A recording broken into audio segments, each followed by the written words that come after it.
I guess, a car door panel from a Grand Caravan. This was actually from my car. Mine started acting all crazy a couple of months ago, and I changed it because it locked me out one day with the engine running. So I decided to keep it and open this up to see what's inside.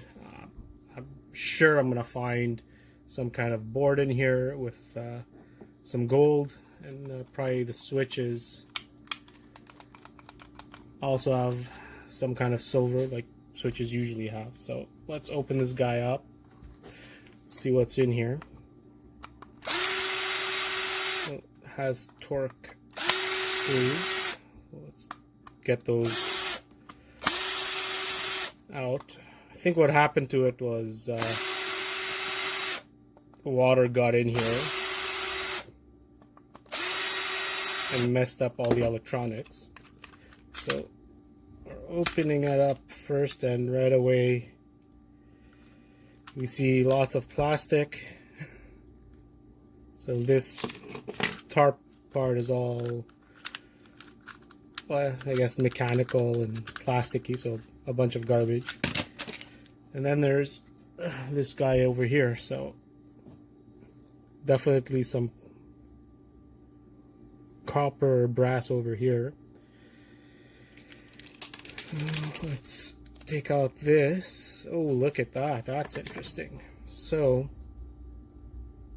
if you look at that, the little plastic thing, there's actually gold in here. This is surprising. Like gold little, I don't know what you'd call these, but contacts, I guess.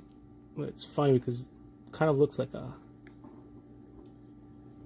board of some sort. Anyway, so yeah, there's gold contacts on this. That's nice to see, actually. And then on the actual board, you get some more gold here. You got some monolithic capacitors, an IC chip. This is, I'm not sure what this is. And take this out. Oh, there you go. We found what happened to my car. My car panel. So this one here doesn't have any gold in it like the other ones, but like you can see, there's corrosion.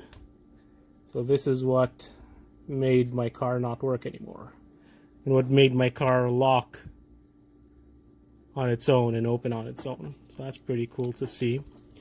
So let's take this out and see what there is. So the value on this is all the gold for all the gold recovery people